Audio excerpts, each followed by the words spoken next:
இனம் காணாத விண்மீன்களே, ஆஹா இப்பெண் பூவின் சொந்தங்களே, பாசம் தேவை என்றே தேடும் பெண் தாமரை, நீரில் நில்லாமலே வார்க்கும் அன்பின் மழை, சாயம் பூசாவளை பருத்தி தாயின் தோற்றத்திலே ஒருத்தி, சாயம் பூசாவளை பருத்தி தாயின் தோற்றத்திலே ஒருத்தி.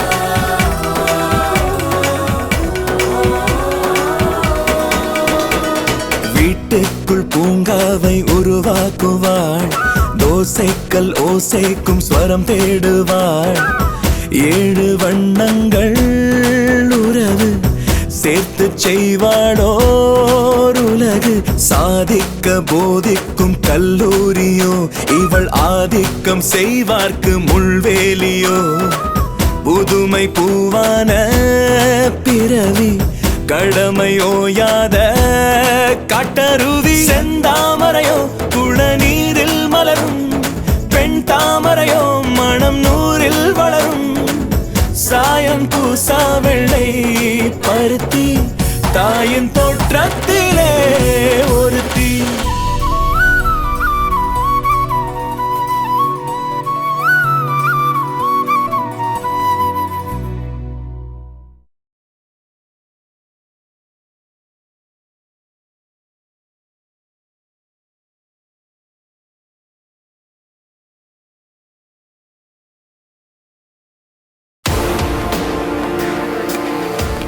ஏய், உன் பிள்ளை எங்க?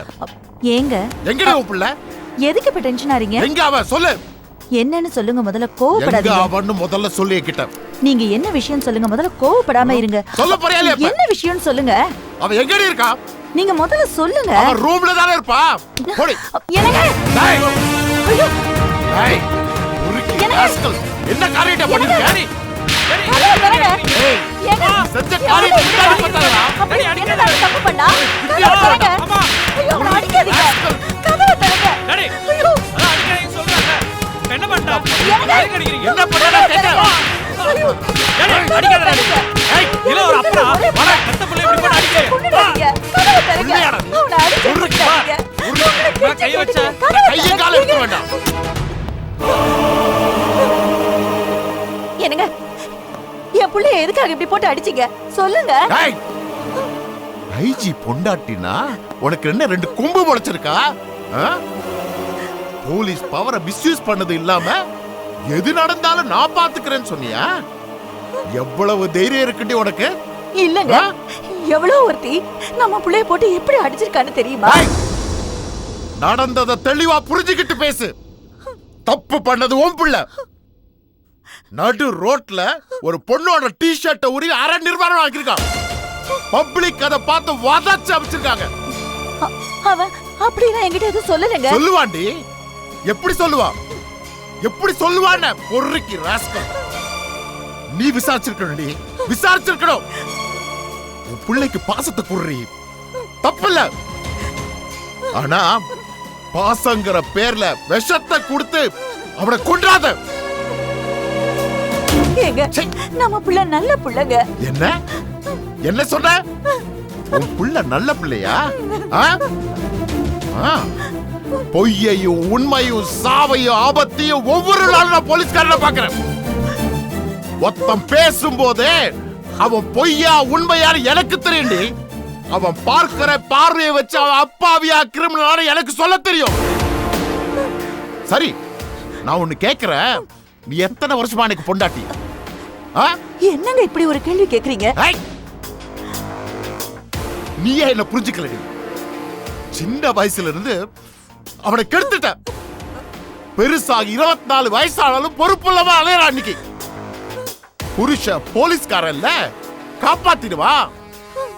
இன்னைக்கு அவனை பெரிய பிரச்சனையில விட்ட நீ. ருத்ரா, இன்னைக்கு நான் உன்னை வான் பண்றேன். அவன் இனி ஏதாவது விதண்டாவாதமா ஏதாவது பண்ணினா அவனை சொந்த ரத்தன்னு பார்க்க மாட்டேன்டி. நடு ரோட்ல ஓட விட்டு ஷூட் பண்ணி சாகடிப்பேன். ஐயோ, சை, bloody rascal. அப்படி எல்லாம் பண்ணிடாதீங்க. ஏய், அவனை மன்னிச்சிடுங்க. தயவு செஞ்சு அவனை மன்னிச்சிடுங்க. முதல்ல நீ திருந்து, அப்பதாண்டி அவன் திருந்து வா. அவன் இப்படி நாசமா போறதுக்கு காரணமே நீதான். 2 பேரையும் தொலைச்சிருவ ராஸ்கல்.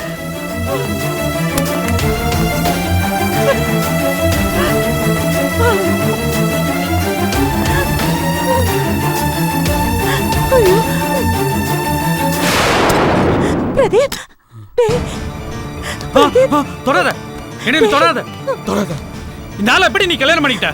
ச்சே, நிஜமாவே இந்த ஆளு தான் என் டாடியா? டேய், என்னடா சொல்ற? பின்ன என்ன, அடிபட்டு வந்து படுத்து கிடக்குறேன். யார் அடிச்சான்னு ஒரு வார்த்தை கூட கேட்கல. நீ ஏன்டா மம்மி கிட்ட போய் சொன்ன? இப்ப அதுவா முக்கியம்? டாடிக்கு என் மேல பாசமே இல்ல மம்மி. ஒரு ஐஜியோட பிள்ளன் வெளியே சொல்லிக்கிறதுக்கு எனக்கு வெக்கமா இருக்கு. அன்னைக்கு லைசன்ஸ் இல்லைன்னு டிராபிக் போலீஸ்காரன் பிடிக்கிறான். இவருக்கு போன் பண்ணா என் பிள்ளையே இல்ல, பிடிச்சி ஜெயில போடுங்கன்னு சொல்றாரு. என் ஃப்ரெண்ட்ஸ் எல்லாரும் என்னை எவ்வளவு கேவலமா கலாய்ச்சாங்க தெரியுமா? டேய், அவர் நேர்மையான போலீஸ் அதிகாரின்னு பேர் வாங்கினவருடா. மத்தவங்க எல்லாம் பெரிய பதவிக்காக குறுக்கு வழியில போனாங்க. ஆனா இவரு நேர் வழியில போனாரு. நேர்மையில ஜெயிச்சவரு. அவருக்கு தான் பிள்ளையே ரவுடித்தனம் பண்றது பெரிய பிரஸ்டீஜ் ப்ராப்ளம்டா. நீ ஏன்டா இப்படி எல்லாம் பண்ற? நான் உங்க டாடி கிட்ட இருந்து உன்னை எவ்வளவு நாள் தாண்டா காப்பாத்த முடியும்? கொஞ்சமாவது யோசிச்சு பாரு. நீ இத என்கிட்ட சொல்லிருந்தனா நான் இத வேற மாதிரி டீல் பண்ணிருப்பேன்ல. நீ என்கிட்ட போய் சொன்னதுனால இப்ப நம்ம 2 பேருமே மாட்டிக்கிட்டோம். இப்ப என்ன பண்ணலாம் நீயே சொல்லு. இல்ல, நீ போ, நீ இங்க இருந்து போ. I hate you, I hate you mummy. அவரு என் டாடியும் இல்ல, நீ என் மம்மியும் இல்ல. உங்க 2 பேருக்கும் என் மேல துளி கூட பாசமே இல்ல. அப்படி எல்லாம் சொல்லாதடா. பின்ன என்ன, நீயும் அந்த ஆளு மாதிரி இப்பெல்லாம் அட்வைஸ் பண்ண ஆரம்பிச்சிட்ட. உன் பிள்ளையா எவ்வளவு ஒருத்தி ரோட்ல போட்டு புரட்டி எடுத்துட்டா. உனக்கு கொஞ்சம் கூட ரோசமே வரல இல்ல? நீ போ, டேய் வெளிய போ. நான் சொல்றது. உங்களால அவளை ஒண்ணும் பண்ண முடியல. பரவாயில்ல, இட்ஸ் ஓகே, இட்ஸ் ஓகே. அவளை நான் பாத்துக்கிறேன், அவளை நான் பாத்துக்கிறேன். ஆனா அவளை சும்மா விட மாட்டேன். இனிமே அவளை நிம்மதியாவே இருக்க விட மாட்டேன், நிம்மதியா இருக்க விட மாட்டேன். இனி நான் தான் அவளுக்கு யாம. டேய், நான் சொல்றத கேளுடா. அதெல்லாம் ஒண்ணும் வேணாடா. நீ வெளியில போ, எழுதுரு. டேய், நீ முதல்ல எழுதுரு. வெளிய போ மம்மி, வெளிய போ சொல்றல. வெளிய போ மம்மி. ஐயோ கடவுளே, ஒரு பக்கம் புருஷன், இன்னொரு பக்கம் புள்ள, 2 பேருக்கும் நடுவுல மாட்டிக்கிட்டு நான் இப்படி தவிக்கிறேனே. உன்னை விட்ட மாட்டாண்டி.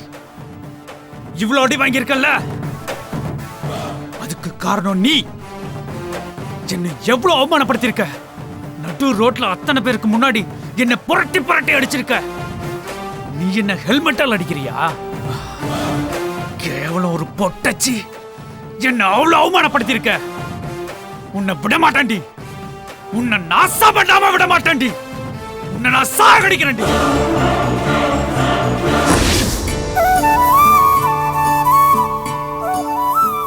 இந்தாங்க சுடு தண்ணி. உட்காரு. ம். என்ன இவ்வளவு சூடா கொண்டு வந்துட்ட? சாரி சாரி சாரிங்க. நாக்கே பொரிஞ்சு போச்சு. ஷாமளா, இன்னியோட ஆபீஸ் வாழ்க்கை முடிஞ்சு போச்சு. என்னென்ன gift கொடுத்துருக்காங்கன்னு பிரிச்சு பார்க்கணும். சரிங்க. ஆமா, நமக்கு தேவையில்லாத gift எல்லாம் கடையில திருப்பி கொடுத்தா எடுத்துக்குவானா? அதுல போட்டிருக்க விலை கொடுப்பானா? ஏங்க உங்க புத்தி இப்படி போகுது? எல்லாமே பணம் தாண்டி ஷாமளா. என்னங்க, நான் காய்கறி வாங்கிட்டு வரும்போது வழியில ராஜீவ பார்த்தேங்க. யாரு ராஜீவ்? நம்ம ராஜீவுங்க. நம்ம ராஜீவா? எந்த ராஜீவ்? நம்ம புள்ளைங்க. நமக்கு பிள்ளையா? அப்படி ஒரு பிள்ளையே இல்லையே, செத்து போயிட்டானே. ஏங்க இப்படி ஈவேரக்கம் இல்லாம பேசுறீங்க? சரி, அதை விடு. அந்த அசிங்கத்தை மிதிச்சிட்டு தான் நீ இந்த வீட்டுக்குள்ள வந்திருக்கியா? தெரிஞ்சிருந்தா நான் இங்க வந்திருக்கவே மாட்டேன். ஆமா, நீயே தேடிட்டு போனியா இல்ல அவன் தேடிட்டு வந்தானா? ஏங்க என்ன பேசவே விட மாட்டீங்களா? நான் வீட்டுக்கும் போல யார் காலையும் விழல. தற்செயலா அவனை ரோட்ல தான் வச்சு பார்த்தேன். நீ பாத்தியா இல்ல அவன் உன்னை பார்த்தானா? நான் தாங்க முதல்ல பார்த்தேன், அப்புறம் தாங்க அவன் என்ன பார்த்தான். நீயே அவன்கிட்ட போய் பேசினியா இல்ல அவன் தேடிக்கிட்டு வந்து உங்ககிட்ட பேசினானா? நானா தேடி போய் தாங்க அவன்கிட்ட பேசினேன். ஓ, தேடி தேடி போய் செருப்படி வாங்கிட்டு வந்திருக்க. ஏங்க நான் 10 மாசம் சுமந்து பெத்த புள்ளைங்க அவன். வீட்டுக்கு தலை புள்ள. அவன் தலை பிள்ளை இல்லடி, தருதல பிள்ளை. தறிகட்டு ஓடின பிள்ளை, என்ன தலைகுனிய வச்ச பிள்ளை, என் சங்கருத்த பிள்ளை. எவ்வளவு கஷ்டப்பட்டு படிக்க வச்சு அவனை முன்னு கொண்டு வந்தோம். அந்த கஜேந்திரன் பணத்தையும் பொண்ணையும் காட்டின உடனே நம்ம எல்லாம் நிர்கதியா விட்டுட்டு ஓடிட்டானே. கஜேந்திரன் பேர்ல கூட தப்பு இல்லடி. இன்டெலிஜென்டா இருக்கவங்கள வளைச்சு போறது பிசினஸ் மேன் இயல்பு. இவனுக்கு எங்க போச்சு புத்தி? அவனை நிர்கதியா விட்டுட்டு போயிட்டான். அவன் மேல உனக்கு என்ன அப்படி ஒரு பாசம்? அது பெத்த பாசங்க, அதெல்லாம் உங்களுக்கு புரியாது. தாய் பாசங்கிறது காசு பணம்னு கணக்கு பண்ணி வர்றது இல்ல. அவங்கிட்ட என்ன பேசின? உங்க அப்பா ரிட்டையர் ஆயிட்டான், 3 பசங்களை எப்படி கரையேத்துறதுன்னு தெரியாம தெரு தெருவா அலையறான், பைத்தியம் மாதிரி. கொஞ்சம் பணம் கொடுத்து ஹெல்ப் பண்ணுப்பான்னு கேட்டியா? கெஞ்சினியா? கால்ல விழுந்தியா? இத பாருங்க, கெட்ட கோபம் வரும் எனக்கு. நான் என்ன பிச்சைக்காரியா? நான் ஏன் அவன்கிட்ட பணம் கட்டி கெஞ்சணும்? நான் நல்ல வசதியா தான் இருக்கேன்னு சொன்னேன். நாக்க புடுங்கிக்கிற மாதிரி, அவ வெக்கப்படுற மாதிரி 4 கேள்வி கேட்டேங்க. ஓ, அவளும் இருந்தாளா? பிரமாதம். அவ என்ன மதிக்கவே இல்லைங்க. மிதிக்கலேன்னு சந்தோஷப்படு. அவ ஏங்க என்ன மிதிக்கிறா? காலை உடைச்சிட மாட்டேன். அவளை நல்ல 4 கொடுத்தேங்க. அவ அப்படி பயந்து ஓடிட்டா. இத நான் நம்பணும். ஏண்டி இப்படி புழுகுற? ஏற்கனவே நான் மூட் அவுட் ஆயிருக்கேன். என்ன வெறுப்பேத்தாத. நான் சொல்றது உண்மைங்க. சரி விடு, அவனை பத்தி இனிமே என்கிட்ட பேசாத. சரி, அதை விடுங்க. நீங்க ரிலாக்ஸா இருங்க. ரிட்டையர்மெண்ட் ஃபங்க்ஷன்லாம் எப்படி முடிஞ்சது? ஏதோ இருந்தது ஷாமளா. பதவியில இருக்கிற வரைக்கும் தான் மதிப்பு மரியாதை எல்லாம். அது வரைக்கும் மரியாதை கொடுத்தாங்கல்ல, அதை நினைச்சு நம்ம சந்தோஷப்பட்டுக்கணும். சரி, செட்டில்மெண்ட் பண்ணிட்டாங்களா? பணம் கைக்கு வந்துடுச்சா? இரு இரு, கதவெல்லாம் சாத்திட்டு வரேன்.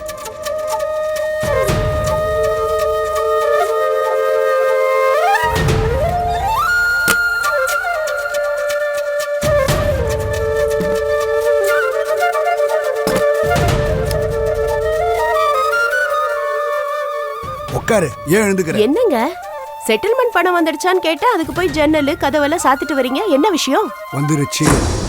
18 லட்சம் ரூபாய் வந்திருக்கு. 18 லட்சமா? 18 லட்சம்.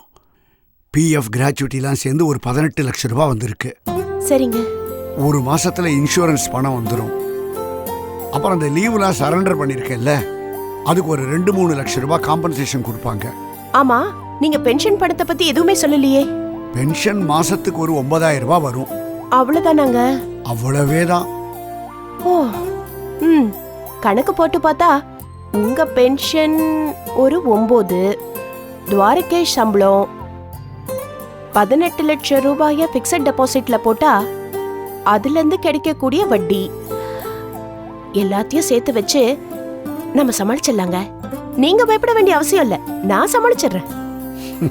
மீனா கல்யாணத்துக்கு பணம் கிடைச்சிருச்சு. அவளுக்கு ஒரு நல்ல வரனா பார்த்து அவளை கட்டி கொடுத்துடலாங்க. அப்புறம் பிரியாவுக்கு நேரம் வரும்போது துவாரகேஷ் இருக்கா, அவன் பாத்துக்குவான். அவனை வச்சு அந்த கல்யாணத்தை முடிச்சிடலாம்.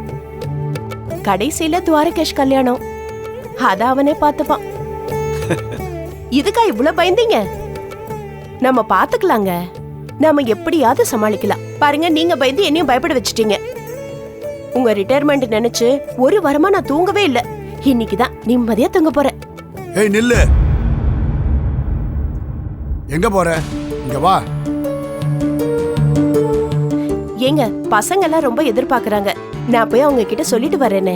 யாருக்கிட்டையும் எதுவும் நீ சொல்ல வேண்டாம், பசங்களுக்கு தெரியவே வேண்டாம். ஷாமளா, நீ என்னுடைய ஒய்ஃபு, அதனால ஒளிவு மறைவு இல்லாம டீட்டெயிலா உங்ககிட்ட சொல்லிட்டேன். நீ பசங்க கிட்ட சொல்ல வேண்டாம். நாளைக்கு அவங்களெல்லாம் அசம்பிள் பண்ணு, நான் அவங்க கிட்ட கொஞ்சம் பேசணும். சரி. இது பாரு, இந்த ரூம்குள்ள நாம பேசின இந்த settlement, PF, gratuity, insurance, pension, இந்த விஷயமெல்லாம் அவங்களுக்கு தெரியவே கூடாது. தெரிஞ்சதுன்னு எனக்கு தெரிஞ்சது உன்னை நான் தொலைச்சிருவேன். ஏங்க? காரணம் இருக்கு. நாம பிள்ளைங்கிட்ட பேசுறதுக்கு முன்னாடி கொஞ்சம் யோசிக்கணும்டி. அப்புறம் நானே பசங்க கிட்ட சொல்லிக்கிறேன், நீ வாயை திறக்க கூடாது. இல்லைங்க, நான் வாயை தரக்கூடாதுன்னு சொல்றேன் இல்ல, அப்புறம் என்ன திரும்பி திரும்பி பேச்சு? உனக்கு என்ன காதல் விழலையா? 4 நாளா மன உளைச்சல்ல நானும் தாங்க தூங்கல. கொட்டாவியா வருது. இதுக்காச்சும் நான் வாயை திறக்கலாமா?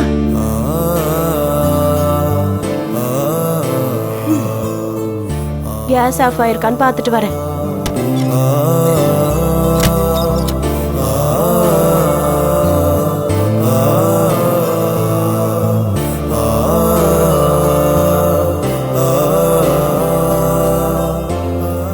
ஒண்ணு, பிள்ளைகளை நம்பாத.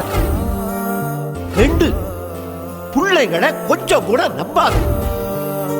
3, உன் கடைசி மூச்சு இருக்கிற வரைக்கும் பிள்ளைகளை நம்பவே நம்பாத.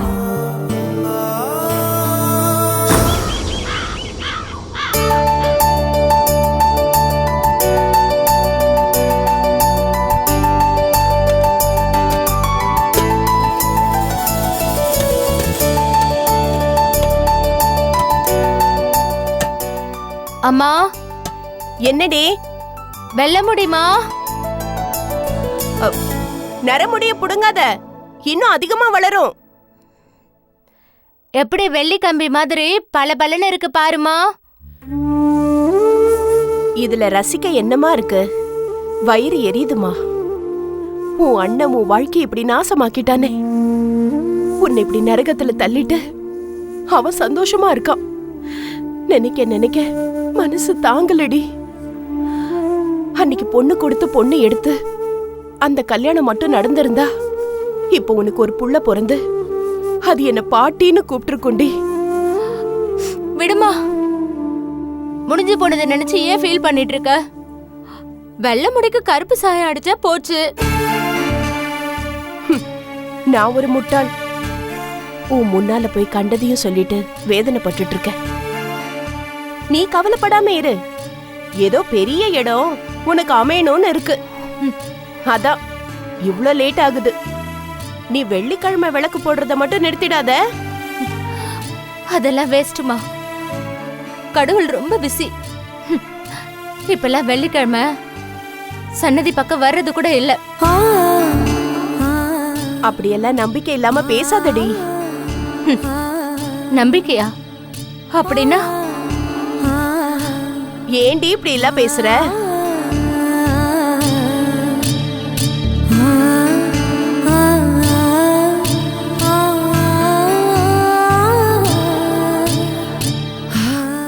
மீனாவுக்கே இன்னும் எந்த வரனும் அமையல, அதுக்குள்ள இவ வேற வளர்ந்துகிட்டே வரா.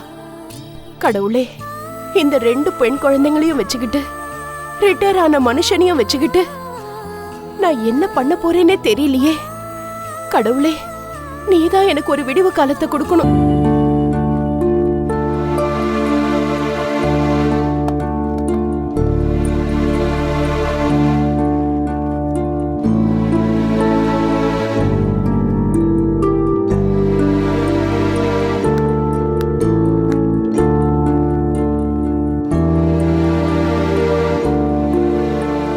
சார்,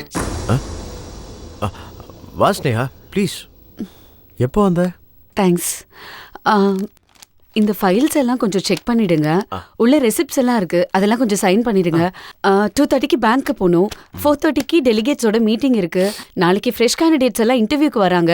அதுக்கு தேவையானதெல்லாம் நான் போய் ரெடி பண்ணிடுறேன். ஸ்னேகா, ப்ளீஸ் கொஞ்ச நேரம் ஆஃபீஸ் வேலையெல்லாம் தள்ளி வை. உங்ககிட்ட நான் ஒரு 5 minutes பேசணும். சொல்லுங்க சார். இந்த ஆஃபீஸில் நான் எல்லாருக்கூடையும் சகஜமாக பழகிறதில்ல. மாமா எம்டி தான், நான் ஜேஎம்டி. இருந்தாலும் மனசு விட்டு பேசுகிற அளவுக்கு யாரோடையும் எனக்கு நெருக்கம் இல்லை, நல்ல நட்பும் இல்லை. சமீப காலமாக உன்னோட பழகிறதுனால உன்னுடைய அறிவு, திறமை, டிசைனிங் எபிலிட்டி, உன்னுடைய பிஹேவியர் இது எல்லாத்தையும் வச்சு பார்க்கும்போது இன்னும் ஒரு நல்ல ஃப்ரெண்டாக நினச்சி சில விஷயங்களை ஷேர் பண்ணிக்கணும்னு விரும்புகிறேன். தாராளமாக பேசலாம் சார். என்ன ஒரு ஸ்டாஃபாக மட்டும் இல்லாமல் ஒரு நல்ல ஃப்ரெண்டாக நினைக்கிறேன்னு நீங்கள் சொன்னது எனக்கு சந்தோஷமான விஷயம்.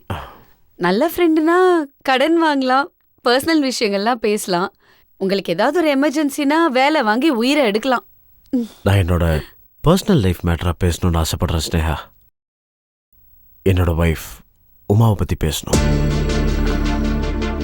கண்டிப்பாக பேசலாம் சார். நானும் உமாவும் காலேஜ்லேயே லவ் பண்ண ஆரம்பித்தோம். நாங்கள் 2 பேரும் ஒரே கிளாஸ். ஆனால் அவன் ஹை கிளாஸ், நான் மிடில் கிளாஸ். என்னுடைய அறிவு திறமையெல்லாம் பார்த்துட்டு உமாவோட அப்பா, அதான் நம்ம எம்டி, எங்கள் லவ்க்கு எதிர்ப்பு சொல்லவே இல்லை. உடனே ஓகே சொல்லிட்டாரு. இந்த கம்பெனி வளர்கிறதுக்கு நான் தேவைப்பட்டேன். ஒரே கல்லில் 2 மாங்காய், மரத்தில் இருக்கிற எல்லா மாங்காவையும் அவரே அடிச்சிட்டாரு. ஒரே வார்த்தையில் சொல்லணும்னா he is an intelligent sadist. நான் ஒரு மடையன். காதல் மயக்கத்தில் பிரமாதமான ஒரு வாழ்க்கை அமையுன்ற கனவுல நல்ல சொத்து, பணம், வசதி இதெல்லாம் கிடைக்கும்ன்ற ஆசையில் ஏன் தங்கச்சி கல்யாணத்தை கூட நிறுத்திட்டேன். ரொம்ப செல்பிஷா என்னை படிக்க வச்ச ஆளாக்குன அப்பா அம்மாவை மறந்துட்டு என் தம்பி தங்கச்சி எல்லாத்தையும் விட்டுட்டு ஓடி வந்துட்டேன். இப்ப சமீப காலமாக தான் என்னை சுத்தி பின்னப்பட்ட மாயவலை என் கண்ணுக்கு தெரிய ஆரம்பிச்சது. I am not at all happy with my family. நான் சம்பளம் இல்லாத வேலைக்காரன், நான் ஒரு ஜடம், நான் ஒரு பணக்கார கோழை, நான் ஒரு மிடில் கிளாஸ் கத்ரோட் அண்ட் ஃப்ராட். ஐயோ என்ன சார் நீங்க? ஏன் உங்களை நீங்களே இவ்ளோ ஹார்ஷா விமர்சனம் பண்ணிக்கிறீங்க? இதுக்கு எப்படி சொல்றேன்? இன்னும் நான் என் மனசை விட்டு பேச ஆரம்பிச்சா நம்ம ஜேஎம்டி எப்படிலாம் பேசுறாரு அப்படின்னு ஆச்சரியமா பார்ப்பேன். அதெல்லாம் விடுங்க. இதெல்லாம் நடந்து அப்ராக்சிமேட்டா எத்தனை வருஷம் இருக்கும்? ஒரு 4 வருஷம் இருக்கும். சார், இந்த கம்பெனியை ஸ்டார்ட் பண்ணது Jan 14, 2005. நீங்க இங்க வந்து ஜாயின் பண்ணது Feb 15, 2009. அப்படின்னா அக்யூரேட்டா நீங்க ஒரு 5 இயர்ஸா இங்க ஒர்க் பண்றீங்க, கரெக்டா? ஓ மை காட், என்ன ஸ்னேகா இவ்வளோ துல்லியமா with all the facts in your fingertips இப்படி டக்கு டக்குன்னு ஞாபகம் வச்சுக்கிட்டு சில சமயம் நீ அசத்திடுற. And this is your speciality too. இல்ல சார், நான் இது எதுக்காக சொன்னேன்னா 5 வருஷத்துக்கு முன்னாடி நடந்த விஷயத்த இப்ப யோசிச்சு பார்த்து இவ்ளோ ஃபீல் பண்ற அளவுக்கு இப்ப என்ன நடந்துச்சுன்னு கேக்குறேன். எங்க அம்மாவை நான் வழியில பார்த்தம்மா. அப்பா ரிட்டையர் ஆயிட்டாருன்னு சொன்னாங்க. என் தம்பி ஒருத்தனுடைய சம்பளத்துல தான் இனி என் குடும்பம் நடக்க போகுது. கல்யாணத்துக்கு 2 தங்கச்சிங்க ரெடியா இருக்காங்க. நான் இல்லாம என் குடும்பம் தடுத்தருல தத்தளிக்குது. இதெல்லாம் எங்க அம்மா என்கிட்ட சொல்லல. அம்மா என்ன பார்த்த பார்வையில நானா புரிஞ்சுக்கிட்டேன். என்னால அந்த குற்ற உணர்வை தாங்க முடியல. இதுக்கெல்லாம் ஒரு முடிவு கட்டணும்.